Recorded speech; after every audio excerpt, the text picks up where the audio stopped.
નમસ્તે બાળકો. ધોરણ 4 વિષય હિન્દી. હિન્દીમાં આપણે 1 થી 15 પાઠ શીખ્યા હતા, જેમાં 15મો પાઠ હતો સોનુ કો શીખ મિલી. સોનુને બોધપાઠ મળે છે એ આપણે જોયું હતું. એમાં જે સોનુ છે એ પોતે કેળું ખાઈને એની છાલ આમ તેમ રસ્તા ઉપર ફેંકી દે છે. એની મમ્મી એને ટોકે છે, કહે છે કે બેટા આમ તેમ કચરો છાલ નાખવી નહીં, આમ તેમ ફેંકવું એ ખરાબ આદત છે.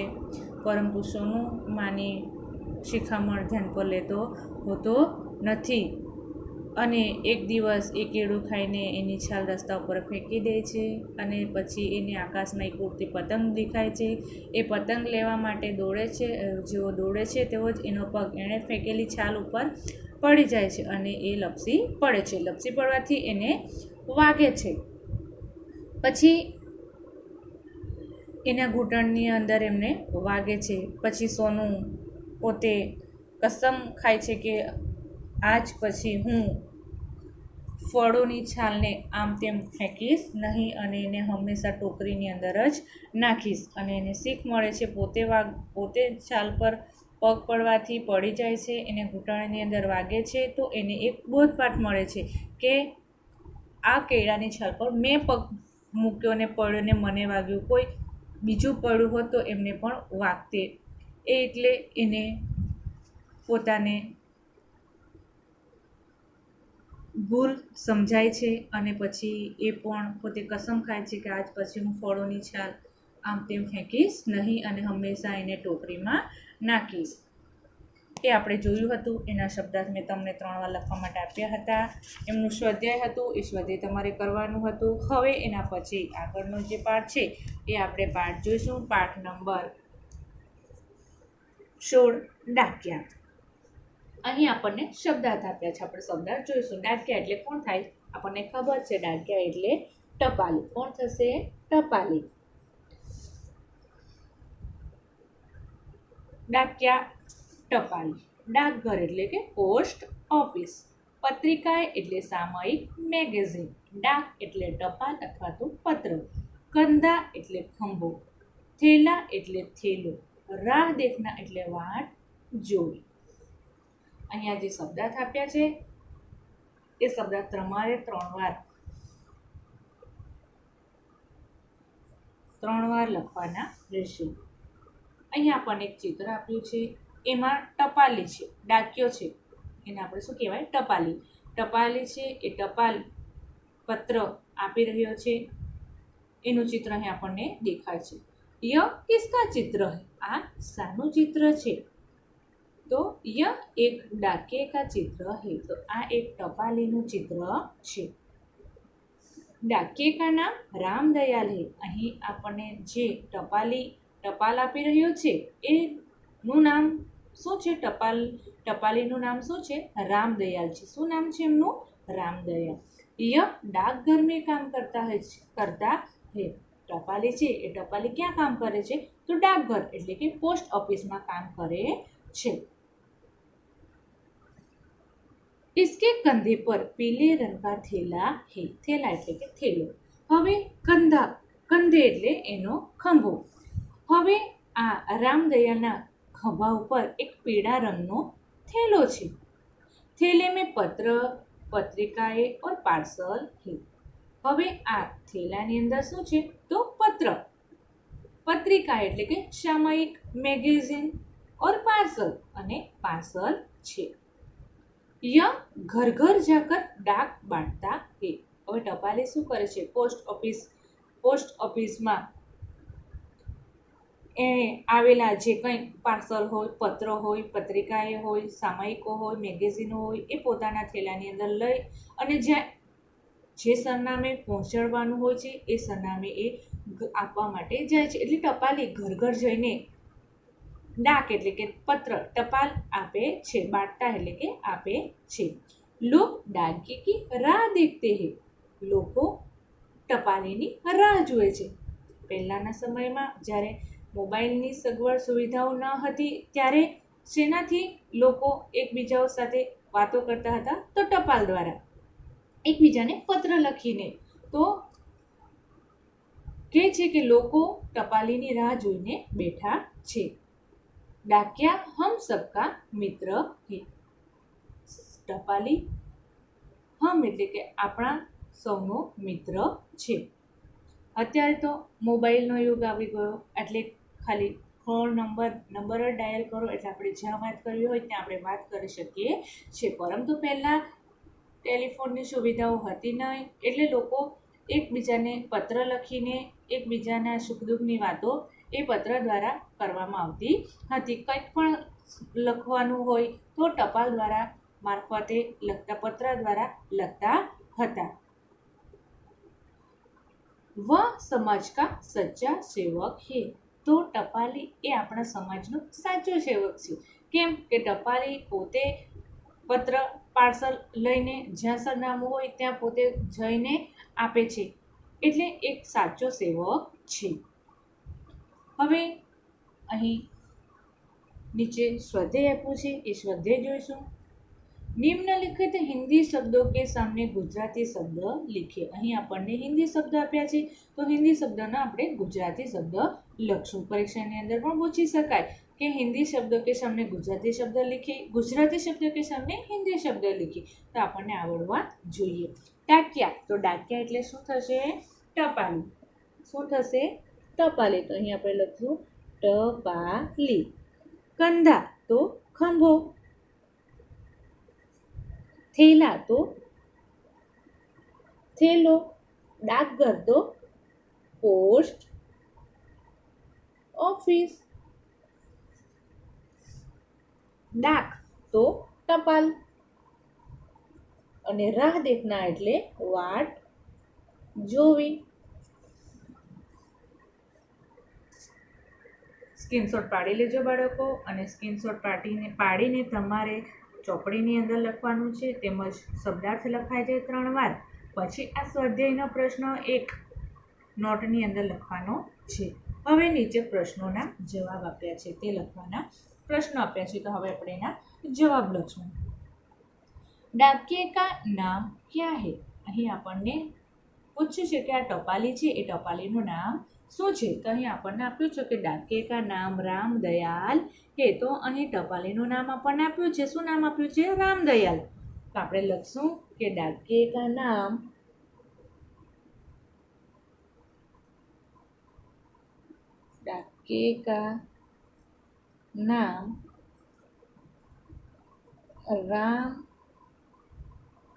रामदयाल है. डाकिये का नाम रामदयाल है. डाकिया कहाँ काम करता है? तो टपाली છે એ ટપાલી ક્યાં કામ કરે છે? તો અહીં આપ્યું છે કે યહ डाकघर में काम करता है. તો ક્યાં કામ કરે છે? डाकघરની અંદર, એટલે કે પોસ્ટ ઓફિસમાં. તો અહીં આપણે લખશું કે ડાકિયા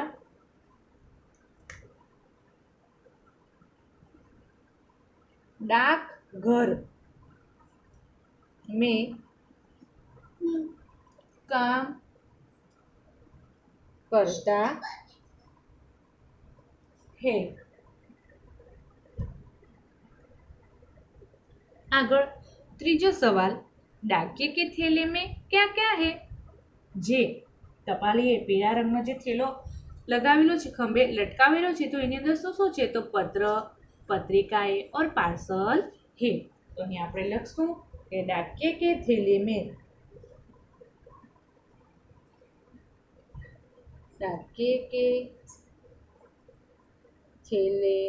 में पत्र,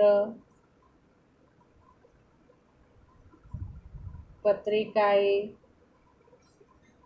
और पार्सल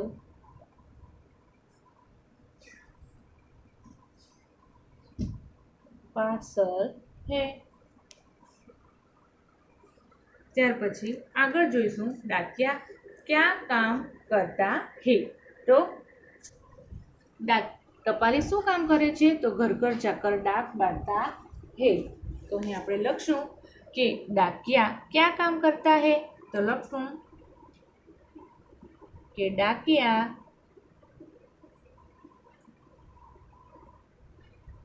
घर घर जाकर डाक એટલે કે ટપાલ પત્ર डाक बांटता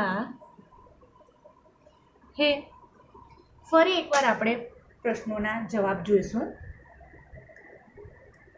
पहला प्रश्न है कि डाकिये का नाम क्या है? तो डाकिये का नाम रामदयाल है। डाकिया कहाँ काम करता है? तो डाकिया डाकघर में काम करता है। डाकिये के थैले में क्या क्या है? तो डाकिये के थैले में पत्र, पत्रिकाएं और पार्सल है। डाकिये के थैले में पत्र, पत्रिकाएं और पार्सल है। डाकिया क्या काम करता है?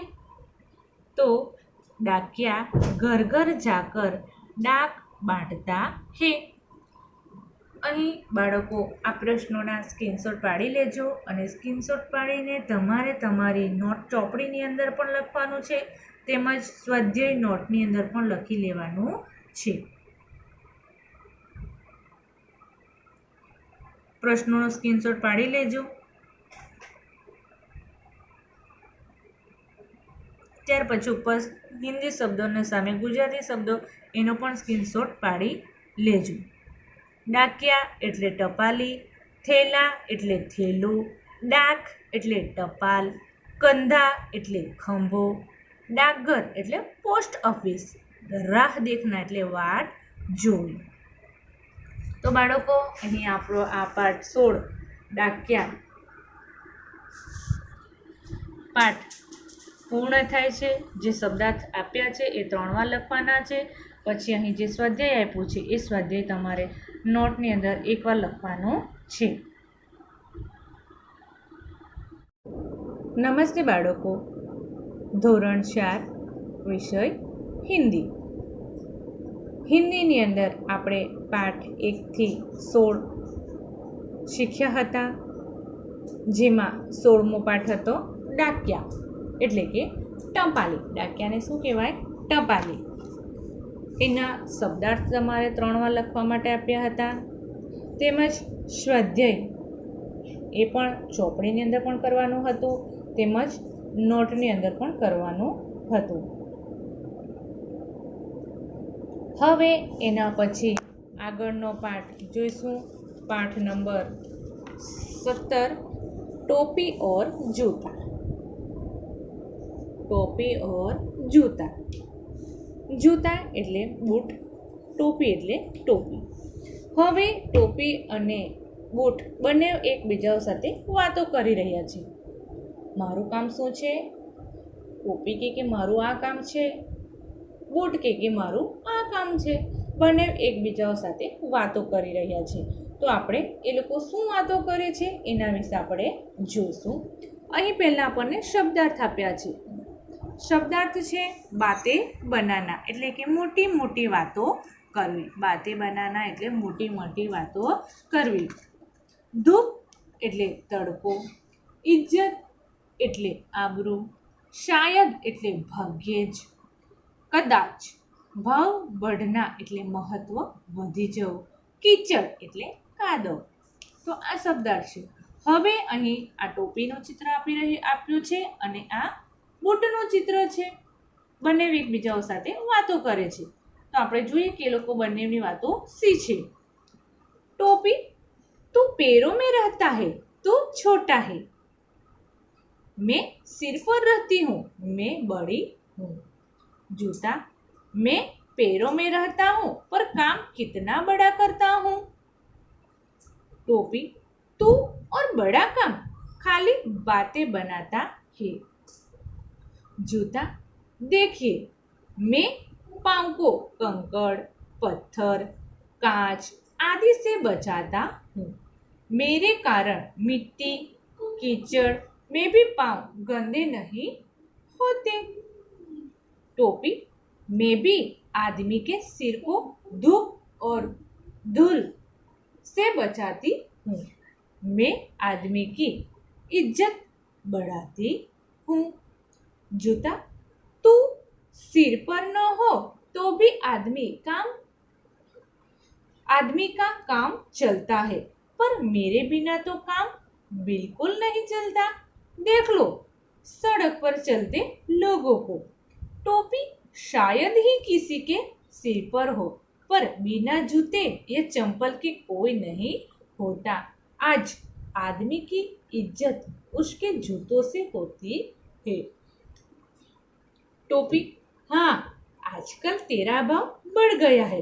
कुछ भी हो, हम दोनों मनुष्य की सेवा करते हैं। સેવા ही हमारा धर्म है। બંને વાતો કરે છે ટોપી અને બૂટ। હવે આપણે એનો સંવાદ ફરી જોઈશું। ટોપી, તો પેરો में रहता है। પેરો એટલે શું? પગ। પેરો એટલે પગ। છોટા એટલે કે નાનું। तो टोपी के तू पगमा रहे छे। तू छोटा है, तू नानो छे। मैं सिर पर रहती हूँ। सिर एटले माथुं। सिर एटले शुं थशे? माथुं। मैं माथा पर रहूं छुं। मैं बड़ी हूँ एटले हूँ मोटी छुं। टोपी बूटने कहे छे के तू पगमा रहे छे एटले तू नानो छे, अने हूँ माथा पर रहूं छुं एटले हूँ मोटी छूं। जूता, मैं पैरों में रहता हूँ पर काम कितना बड़ा करता हूँ। त्यारे बूट कहे छे के हूँ पगमां रहूं छुं परंतु हूँ काम पण केटलुं मोटुं करूं छुं। टोपी, तू और बड़ा काम खाली बातें बनाता है। बातें बनाना एटले के मोटी मोटी वातो करवी। कहे छे तू, त्यारे टोपी कहे छे के तू अने मोटुं काम तारे तो खाली मोटी मोटी वातो करवानी छे। तू तो खाली मोटी मोटी वातो करे छे, काम तो ताराथी थतुं नथी। तू खाली मोटी मोटी वातो करे छे। जूता, ये देखिए मैं पाँव को कंकड़, पत्थर, कांच आदि से बचाता हूँ। त्यारे तो बूट कहे छे के जो हूँ पाँव एटले पगने कंकड़, कांकरा, पत्थर, कांच वगैरह वस्तुथी हूँ पगने बचाऊं छूं। मेरे कारण मिट्टी कीचड़ में भी भाव गंदे नहीं होते। के छे के मारा कारण मिट्टी एटले माटी, कीचड़ एटले कादव मां पण पग गंदा थता नथी। टोपी कहे छे के तू अने मोटुं काम खाली तू तो मोटी मोटी वातो करे छे। त्यारे टोपी के बूट कहे छे के जो हूँ पगने कंकड़ एटले कांकरा, पत्थर, कांच वगैरेथी बचाऊं छुं अने मारा कारणथी ज पग माटी के कादवमां गंदा थता नथी।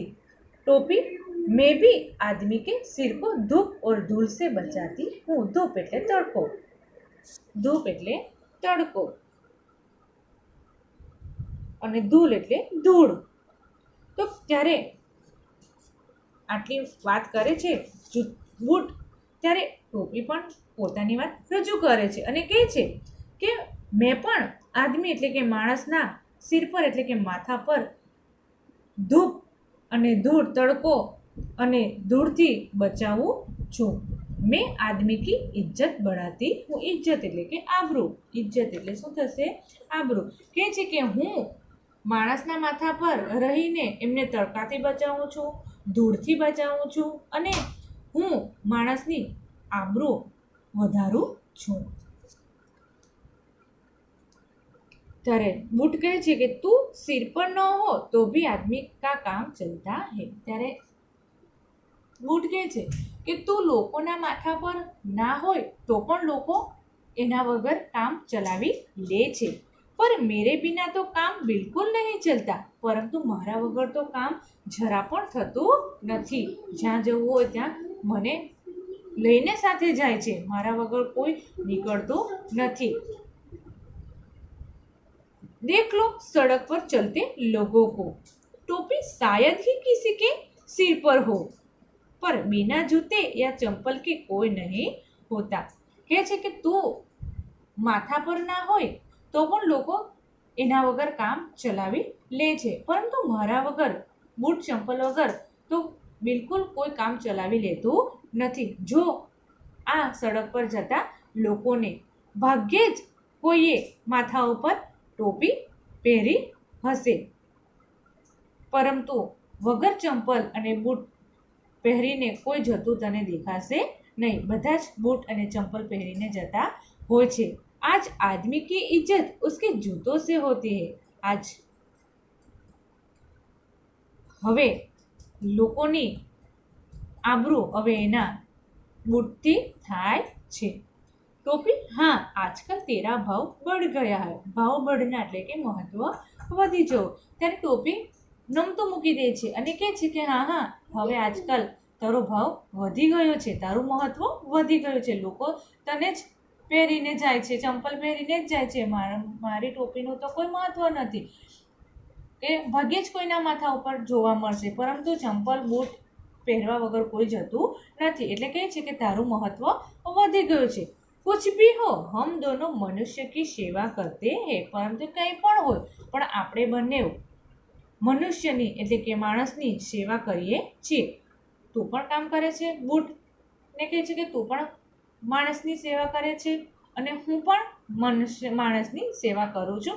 સેવા હી હમારા ધર્મ હે. આપણે સેવા કરવી જ એ આપણો ધર્મ છે, એ આપણું કર્તવ્ય છે. તો બંને એકબીજાઓ સાથે વાતો કરે છે. એ આ વાતોનો સંવાદ આપણે જોયો. હવે બાજુ પર સ્વાધ્યાય આપ્યું છે, એ સ્વાધ્યાય જોઈશું. स्वाध्याय अंदर कोष्टक में से उचित विकल्प चुनकर खाली जगह भरी. હવે અહીં આપણને કોષ્ટકમાંથી સાચો વિકલ્પ પસંદ કરીને ખાલી જગ્યા લખવાની છે. પહેલું છે ટોપી ખાલી જગ્યા પર પહની જાતી હે. ટોપીને આપણે ક્યાં પહેરીએ છીએ? તો सिर. તો અહીં આપણે લખશું सिर. जूते खाली जगह में पहने जाते हैं तो શું આવશે? पैरों में पहने जाते हैं. खाली जगह के बिना आदमी का काम चलता है. खाली जगह के बिना आदमी का काम चलता है. तो सेना वगर? टोपी के बिना आदमी का काम चलता है. आज आदमी की इज्जत उसके खाली जगह से होती है. तो શું આવશે? जूतों. आज आदमी की इज्जत उसके जूतों से होती है. टोपी और जूते खाली जगह की सेवा करते हैं. तो टोपी और जूते मनुष्य की सेवा करते हैं. ફરી એકવાર આપણે ખાલી જગ્યા જોઈશું. टोपी सिर पर पहनी जाती है. जूते पैरों में पहने जाते हैं. टोपी के बिना आदमी का काम चलता है. आज आदमी की इज्जत उसके जूतों से होती है. टोपी और जूते मनुष्य की सेवा करते हैं. બાળકો સ્ક્રીનશોટ પાડી લેજો અને ચોપડીની અંદર પણ લખવાની છે ખાલી જગ્યા, અને નોટની અંદર પણ શબ્દાર્થ લખવાના 3 વાર શબ્દાર્થ લખાઈ જાય પછી સ્વાધ્યાય લખવાનું રહેશે. ત્યાર પછી નીચે પ્રશ્ન 2 આપ્યો છે. નિમ્નલિખિત વાક્યો કોણ બોલતા હે લીખીએ. હવે અહીંયા વાક્ય આપ્યા છે, વાક્ય કોણ બોલે છે તે આપણે લખવાનું છે. ખાલી બાતે બનાતા હે. તો કોણ કહે છે? ટોપી. કોણ કહે છે? તો લખશું टोपी. देख लो सड़क पर चलते लोगों को. तो कौन कहे छे? जूता. सेवा ही हमारा धर्म है. तो कौन कहे छे? टोपी.